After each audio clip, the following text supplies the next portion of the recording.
Shalom Bapak Ibu Saudara, dimanapun Bapak Ibu Saudara berada. Kembali kita melanjutkan pada kontekstual Bible reading yang pagi hari ini sampai dengan 2 Samuel pasal 15 ayat yang pertama sampai dengan yang ke-37. 2 Samuel pasal 15. Sesudah itu Absalom menyediakan baginya sebuah kereta serta kuda dan 50 orang yang berlari di depannya. Maka setiap pagi berdirilah Absalom di tepi jalan yang menuju pintu gerbang. Setiap orang yang mempunyai perkara dan yang mau masuk menghadap raja untuk diadili perkaranya, orang itu dipanggil Absalom dan ditanyai, "Dari kota manakah engkau?" Apabila ia menjawab, "Hambamu ini datang dari suku Israel anu." Maka berkatalah Absalom kepadanya, "Lihat, perkaramu itu baik dan benar, tetapi dari pihak raja tidak ada seorang pun yang mau mendengarkan engkau." Lagi kata Absalom, "Sekiranya aku diangkat menjadi hakim di negeri ini, maka setiap orang yang punya perkara atau pertikaian hukum boleh datang kepadaku, dan aku akan menyelesaikan perkaranya dengan adil." Apabila seseorang datang mendekat untuk sujud menyembah kepadanya, maka diulurkannyalah tangannya, dipegangnya orang itu dan diciumnya. Cara yang demikian diperbuat Absalom kepada semua orang Israel yang mau masuk menghadap untuk diadili perkaranya oleh raja. Dan demikianlah Absalom mencuri hati orang-orang Israel. Sudah lewat 4 tahun bertanyalah Absalom kepada raja, "Izinkanlah aku pergi supaya di Hebron aku bayar nazarku yang telah kuikrarkan kepada Tuhan. Sebab hambamu ini ketika masih tinggal di Gesur di Aram telah bernazar demikian. Jika Tuhan sungguh-sungguh memulangkan aku ke Yerusalem, maka aku akan beribadah kepada Tuhan." Lalu berkatalah raja kepadanya, "Pergilah dengan selamat." Maka berkemaslah Absalom dan pergi ke Hebron. Dalam pada itu Absalom telah mengirim utusan-utusan rahasia kepada segenap suku Israel dengan pesan, "Segera sesudah kamu mendengar bunyi sangkakala, berserulah, Absalom sudah menjadi raja di Hebron." Beserta Absalom turut pergi 200 orang dari Yerusalem. Orang-orang undangan yang turut pergi tanpa curiga dan tanpa mengetahui apapun tentang perkara itu. Ketika Absalom hendak mempersembahkan korban, disuruhnya datang Ahitofel orang Gilo itu, penasihat Daud, dari Gilo kotanya. Demikianlah persepakatan gelap itu menjadi kuat, dan makin banyaklah rakyat yang memihak Absalom. Lalu datanglah seseorang mengabarkan kepada Daud, katanya, "Hati orang Israel telah condong kepada Absalom." Kemudian berbicaralah Daud kepada semua pegawainya yang ada bersama-sama dengan dia di Yerusalem. "Bersiaplah, marilah kita melarikan diri, sebab jangan-jangan kita tidak akan luput daripada Absalom. Pergilah dengan segera, supaya ia jangan dapat lekas menyusul kita dan mendatangkan celaka atas kita, dan memukul kota ini dengan mata pedang." Para pegawai raja berkata kepada raja, "Terserah kepada tuanku raja, hamba-hambamu ini siap." Lalu keluarlah raja dan seisi rumahnya mengiringi dia. 10 orang gundik ditinggalkan raja untuk menunggu istana. Maka keluarlah raja dan seluruh orang-orangnya mengiringi dia. Dekat rumah yang terakhir mereka berhenti, sedang semua pegawainya berjalan melewatinya, juga semua orang Kreti dan semua orang Pleti, juga semua orang Gad, 600 orang banyaknya yang mengiringi dia sejak dari Gad berjalan melewati raja. Lalu bertanyalah raja kepada Itai orang Gad itu, "Mengapa pula engkau berjalan beserta kami? Pulanglah dan tinggallah bersama-sama raja, sebab engkau orang asing, lagi pula engkau orang buangan dari tempat asalmu. Baru kemarin engkau datang, masakan hari ini aku membawa engkau mengembara bersama-sama kami, padahal aku harus pergi entah kemana. Pulanglah dan bawalah juga saudara-saudaramu pulang. Mudah-mudahan Tuhan menunjukkan kasih dan setianya kepadamu." Tetapi Itai menjawab raja, "Demi Tuhan yang hidup dan demi hidup tuanku raja, di mana tuanku raja ada, baik hidup atau mati, di situ hambamu juga ada." Lalu berkatalah Daud kepada Itai, "Jika demikian, berjalanlah lewat." Kemudian lewatlah Itai orang Gad itu bersama-sama dengan semua orangnya dan semua anak yang menyertai dia. Seluruh negeri menangis dengan suara keras ketika seluruh rakyat berjalan lewat. Raja menyeberangi sungai Kidron, dan seluruh rakyat berjalan ke arah padang gurun. Dan lihat, juga Sadok ada di sana bersama semua orang Lewi mengangkat tabut perjanjian Allah. Mereka meletakkan tabut itu, juga Abiatar ikut datang, sampai seluruh rakyat dari kota selesai menyeberang. Lalu berkatalah raja kepada Sadok, bawalah tabut Allah itu kembali ke kota. Jika aku mendapat kasih karunia di mata Tuhan, maka ia akan mengizinkan aku kembali, sehingga aku akan melihatnya lagi, juga tempat kediamannya. Tetapi jika ia berfirman, begini, aku tidak berkenan kepadamu, maka aku bersedia, biarlah dilakukannya kepadaku apa yang baik di matanya. Lagi berkatalah raja kepada Sadok, imam itu, jadi engkau dan Abiatar, pulanglah ke kota dengan selamat beserta anakmu masing-masing, yakni Ahimaas anakmu dan Yonatan anak Abiatar. Ketahuilah, aku akan menanti di dekat tempat-tempat penyeberangan ke padang gurun, sampai ada kabar dari kamu untuk memberitahu aku. Lalu Sadok dan Abiatar membawa tabut Allah itu kembali ke Yerusalem dan tinggallah mereka di sana. Daud mendaki Bukit Zaitun sambil menangis. Kepalanya berselubung dan ia berjalan dengan tidak berkasut. Juga seluruh rakyat yang bersama-sama dengan dia masing-masing berselubung kepalanya. Dan mereka mendaki sambil menangis. Ketika kepada Daud dikabarkan demikian, Ahitofel ada di antara orang-orang yang bersepakat dengan Absalom. Maka berkatalah Daud, gagalkanlah kiranya nasihat Ahitofel itu, ya Tuhan. Ketika Daud sampai ke puncak, ke tempat orang sujud menyembah kepada Allah, maka datanglah Husai, orang Arki, mendapatkan dia dengan jubah yang terkoyak dan dengan tanah di atas kepala. Berkatalah Daud kepadanya, jika engkau turut dengan aku, maka engkau menjadi beban kepadaku nanti. Tetapi jika engkau kembali ke kota dan berkata kepada Absalom, aku ini hambamu ya Raja, sejak dahulu aku hamba ayahmu, tetapi sekarang aku menjadi hambamu. Dengan demikian engkau dapat membatalkan nasihat Ahitofel demi aku. Bukankah Sadok dan Abiatar imam-imam itu ada bersama-sama engkau di sana? Jadi segala yang kau dengar dari dalam istana raja haruslah kau beritahukan kepada Sadok dan Abiatar imam-imam itu. Ingatlah, di sana bersama-sama dengan mereka ada kedua anak mereka, Ahimaas anak Sadok dan Yonatan anak Abiatar. Dengan perantaraan mereka haruslah kamu kirimkan kepadaku segala hal yang kamu dengar. Dan tibalah Husai sahabat Daud di Yerusalem tepat pada waktu Absalom masuk kota itu. Dari 2 Samuel pasal yang ke-15, dan di sini kita melihat apa yang dilakukan oleh Absalom terhadap Raja Daud ayahnya. Ya, kalau di pasal 14 ayat 12 itu ya kita melihat seolah-olah juga Absalom datang kepada Daud, sudah mengalami rekonsiliasi setelah pembunuhan Amnon, tapi ternyata secara diam-diam bahkan di Alkitab bahasa Indonesia dikatakan ini persepakatan gelap ya. Ya, kalau dibilang juga merupakan satu usaha makar ya untuk pengkhianatan terhadap negara. Dan ini kalau hukumnya itu hukum pidana. Nah, kita melihat bagaimana Absalom mengadakan konspirasi.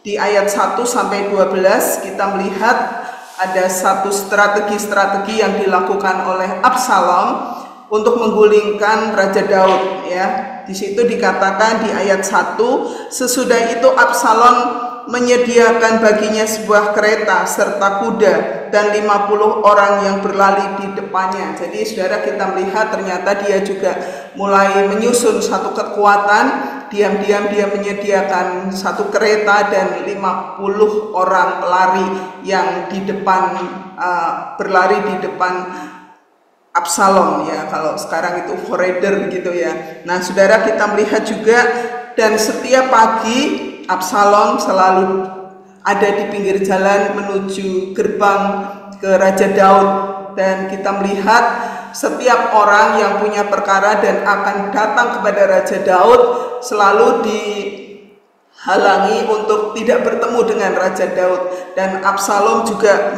di situ mencari simpati rakyat ya. Di ayat yang ke-6 dikatakan, cara yang demikianlah diperbuat Absalom kepada semua orang Israel yang mau masuk menghadap untuk diadili perkaranya oleh raja. Demikian Absalom mencuri hati orang Israel. Nah, kalau kita lihat itu di ayat 4 juga, ini merupakan ambisi pribadi Absalom untuk menjadi orang penting, menjadi orang yang terpenting nomor 1 di kerajaan Daud. Nah, saudara, kita melihat ternyata di balik semua itu ya, dia juga ada pengikut-pengikutnya sejumlah 200 orang. Nah, kita melihat juga ada Ahitofel, ya, penasehat Daud juga yang membelot dan mengikuti jejak Absalom. Nah, kita melihat di ayat yang ke-13 sampai yang ke-37 ya, kita melihat ada beberapa hal yang Daud lakukan, dan Tuhan itu masih mengasihi Daud, masih memberikan pertolongannya kepada Daud. Ada informan-informan yang Tuhan pakai untuk memberitahu Daud tentang persepakatan gelap Absalom yang dilakukan oleh Absalom. Nah, kita melihat kalau kita kembali di 2 Samuel pasal yang ke-12 ayat yang ke-13 itu, ketika Daud mengaku telah berdosa dan berbuat kejahatan setelah Uria dibunuh oleh Daud. Daud minta maaf kepada Tuhan melalui Natan. Lalu Nabi Natan menubuatkan demikian. Dan Natan berkata kepada Daud, Tuhan telah menjauhkan dosamu itu dan engkau tidak akan mati. Ya, memang pedang akan terus ada di dalam keluarga Daud ya, tetapi ada jaminan Tuhan ketika Daud minta maaf, minta ampun kepada Tuhan. Tuhan mengatakan, aku akan mengampuni dosamu dan engkau tidak akan mati. Nah, sekalipun ini persekongkolan yang dilakukan oleh Absalom akan membunuh Daud, tetapi Tuhan masih memelihara Daud. Di ayat yang ke-13 dikatakan, lalu datanglah seorang mengabarkan kepada Daud, katanya, hati orang Israel telah condong kepada Absalom. Kemudian berbicaralah Daud kepada semua pegawainya. Nah, kita melihat di sini apa saja yang dilakukan oleh Daud. Ya, ketika dia mendengar informasi bahwa Absalom akan membunuh beserta dengan pengikutnya, akan menguasai kedudukan Raja Daud, maka Daud di situ berunding dengan pegawainya, dengan orang-orang yang loyal kepada dia, dan menyusun strategi untuk melarikan diri. Nah, ini satu hal yang hati Daud itu punya hati yang masih hati berbelas kasihan, untuk tidak terjadi penumpahan darah, sehingga Daud mengatakan, bersiaplah, marilah kita melarikan diri, sebab jangan-jangan kita akan luput dari Absalom. Pergilah dengan segera supaya jangan dapat lekas menyusul dan mendatangkan celaka atas kita dan memukul kota ini dengan mata pedang. Jadi Daud bersiap untuk pergi dengan segera, dan ini Tuhan campur tangan di dalam strategi ini. Tuhan membuat Daud cepat mendengar informasi tentang malapetaka yang akan dihadapi. Dia dengan segera berlari, dengan melarikan diri dari hadapan Absalom yang sudah dikuasai oleh ambisi pribadi dan mau berbuat jahat kepada ayahnya sendiri. Dan di sini dikatakan ada orang-orang yang Tuhan kirim juga, ada pegawai-pegawai Raja Daud yang loyal kepada Raja Daud ya, dan juga Daud bersama seluruh isi keluarganya melarikan diri. Kemudian kita melihat di situ Daud di dalam keadaan yang dikatakan ya di ayat yang ke-30 itu Daud dalam keadaan lelah, menangis, dalam keadaan sedih, tidak berkasut ya. Daud masih mencari Tuhan. Daud dalam menghadapi ancaman Absalom, Daud bertanya kepada Tuhan melalui Imam Sadok dan juga Abiatar, melibatkan Imam Sadok dan Abiatar ketika dia menghadapi pergumulan yang sangat berat, bahkan diancam oleh pembunuhan oleh anaknya sendiri. Nah, saudara, kita melihat, misalnya kita lihat di ayat 25, bawalah tabut Allah kembali ke kota. Jika aku mendapat kasih karunia di mata Tuhan, maka ia akan mengizinkan aku kembali. Lalu ayat 26, jikalau ia berfirman, aku tidak berkenan, maka aku bersedia, biarlah dilakukannya kepadaku apa yang baik di matanya. Ini satu respon Daud untuk mencari firman Tuhan melalui Abiatar dan Sadok, imam-imam yang dipercaya pada waktu itu. Dan juga setelah dia naik ke Bukit Zaitun, di situ dia juga berdoa kepada Tuhan, memohon kemurahan Tuhan. Nah, saudara, strategi yang dilakukan Daud ini secara rohani, tetapi juga secara tindakan nyata, Daud melakukan semua itu. Dan kita melihat juga di balik semua itu ada pertolongan Tuhan yang menyertai Daud bersama dengan orang-orang kepercayaannya, dengan orang Kreti, orang Peleti, dan juga orang Gad yang jumlahnya 600 orang. Ya, di situ dikatakan jumlahnya itu 600 orang dan Tuhan menyertai Daud. Memang Tuhan tidak menginginkan kematian Daud seperti yang dikatakan di dalam 2 Samuel pasal yang ke-12 ayat yang ke-13, dan kita melihat di sini ya, pertolongan Tuhan itu Tuhan mengirim informan-informan untuk memberitahu kepada Daud tentang kesepakatan jahat, bahkan makar, perencanaan makar yang dilakukan oleh Absalom. Di situ kita melihat ada pegawai-pegawai yang loyal, ada orang yang menyampaikan informasi tentang rencana jahat ini, terus ada rakyat yang masih mencintai. Di situ dikatakan di ayat 23, seluruh negeri menangis dengan suara keras ketika seluruh rakyat berjalan lewat. Raja menyeberangi sungai Kidron dan seluruh rakyat berjalan ke arah padang gurun. Nah, saudara, kita melihat di saat-saat yang sulit ini Tuhan memberikan pertolongan, memberikan support system kepada Raja Daud.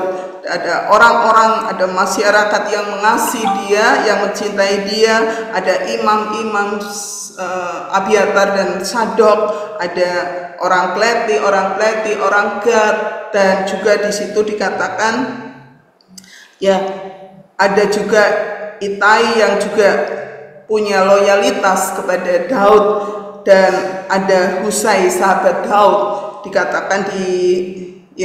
Dikatakan bahwa di situ ada juga Yonatan anak Abiatar, ada Ahimaas anak Sadok yang ditugaskan oleh Daud untuk menjaga kota Yerusalem dan memberikan informasi. Ya, jadi walaupun waktu itu ya nggak ada media sosial, tapi Tuhan bisa pakai orang untuk menjadi mediator bagi Daud. Nah, saudara, kita melihat bahwa sekalipun Daud menghadapi ancaman pembunuhan makar dari Absalom, seperti apa yang dikatakan oleh Nabi Nathan ketika Daud berdosa, berbuat kejahatan di mata Tuhan dengan mengambil Batsheba sebagai istrinya dan membunuh Uria dengan kejam, dengan strategi yang licik. Tapi Tuhan itu Allah yang maha tahu, Tuhan itu Allah yang maha adil.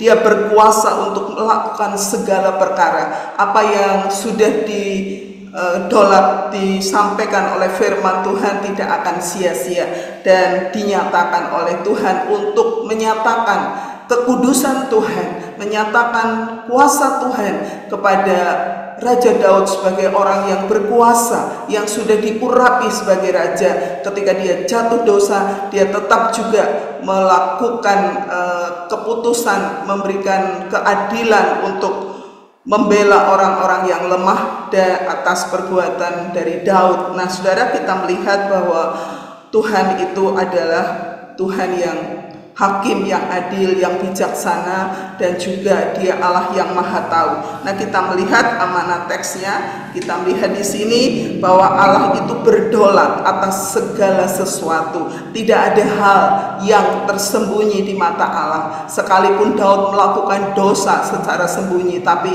akan dinyatakan secara terang-terangan oleh Tuhan.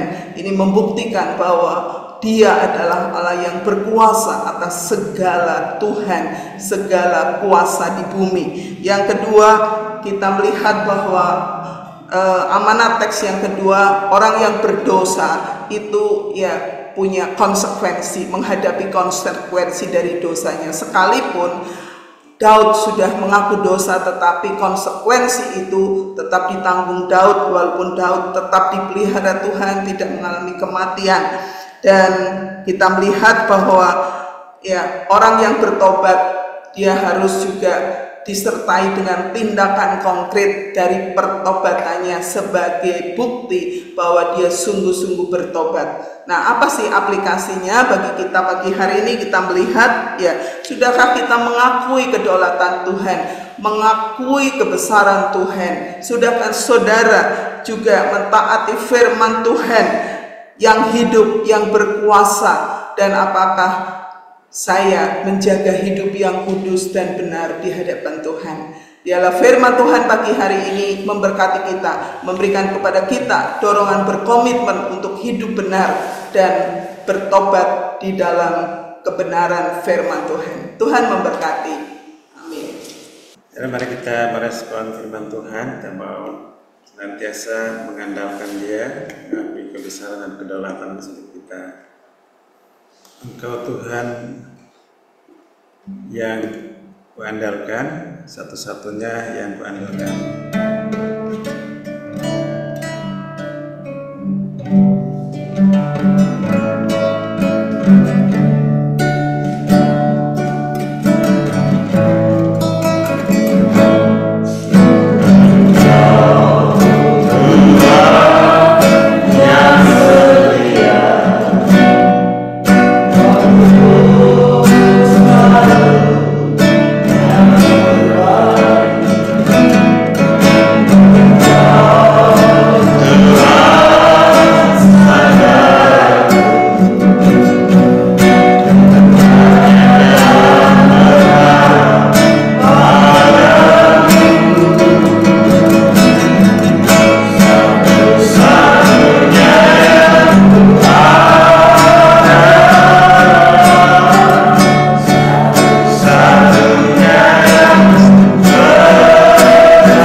mau mengandalkan Dia Tuhan dalam segala situasi dan kondisi. Tuhan yang memelihara, menjamin kehidupan kita bersama. Mari kita berdoa. Bapa dalam surga, kami bersyukur untuk kasih setia dan kebaikan Tuhan yang senantiasa memberikan penyertaan, perlindungan, dan menjaga ini. Kami bersyukur, memuji dan memuliakan nama-Mu. Engkaulah Tuhan yang patut kami andalkan senantiasa. Kasih setia dan kebaikan, tumpangan, kekuatan, hikmat daripada menyertai kami senantiasa berharap. Terima kasih. Kami berserah pada seluruh hidup dan kehidupan kami bersama keluarga ke dalam tangan. Dalam nama Tuhan kami Yesus Kristus. Haleluya.